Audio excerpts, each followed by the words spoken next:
Well, for the latest, we can speak now to our correspondent in Hong Kong, Erin Hale. Erin, just tell us what's happening right now.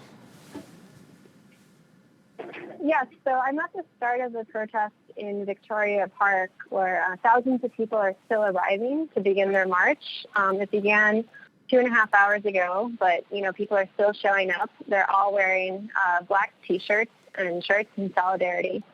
And it's protesters of all ages, much like last Sunday. There are children here, there are elderly people, and of course a lot of young people.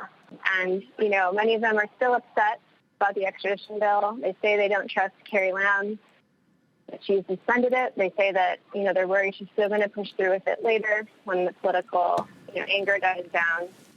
And they also want her to resign. Yeah, I just wanted to ask you, does it look like Carrie Lam's position is tenable? Do people think that her days might be numbered as chief executive of Hong Kong? She was asked that directly yesterday by the media at her media stand-up.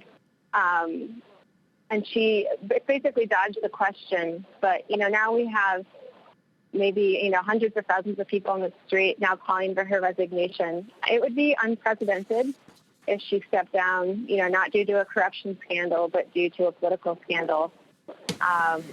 Now that one protester has died, it's also changed things a little bit. We can see how upset people are.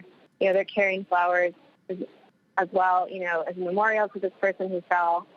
It's not a good look for her politically, that this has really just taken an even more intense turn.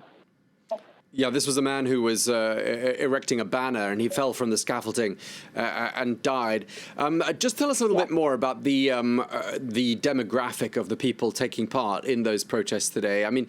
You mentioned some of the age groups, but I'm wondering, is there a sort of a class thing? Is there a socio-economic divide between those taking to the streets and those deciding perhaps they support Carrie Lam or simply deciding to stay away? Erin?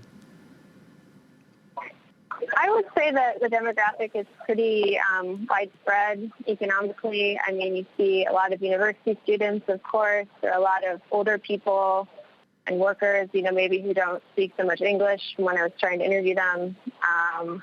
The business community has come out against this. I don't think they're on the streets, but you do have sort of higher tiers of Hong Kong saying that they're very worried about what the extradition bill will mean for Hong Kong as Asia's financial capital.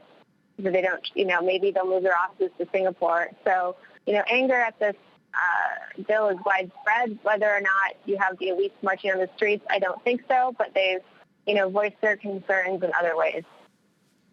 Okay, just lastly, Erin, what's the public perception of mainland China there in Hong Kong? It's been 22 years since the handover from the United Kingdom to China. Have attitudes shifted significantly in that period of time? I think, if anything, attitudes have gotten worse. So something to remember about Hong Kong is that, millions of people did flee here after World War II and through the Cultural Revolution. You talk to a lot of people and they say, my grandparents fled from the communists. The communists treated them very badly. So you have that historic mistrust. I think in the late 90s, people were maybe happy to be Chinese again, to reunify, the end of British colonialism. But I think in the last 10 years, you've seen that trust in China really start to disintegrate. You have people kidnapped off the streets of Hong Kong, like the booksellers, who are running a very controversial bookshop that sold titles banned in China. You have Chinese tycoons kidnapped from their hotel rooms. And most recently, you see, protesters from the Umbrella Movement in 2014, being put on trial and prosecuted in sort of a mass way that hasn't been seen before here. I think a lot of people are, particularly upset with Xi Jinping. They see him as quite a hardliner, and they're worried about, what someone like that will mean for Hong Kong. And they just want to see their rights and freedoms protected at least until 2047, which is when one country, two systems ends.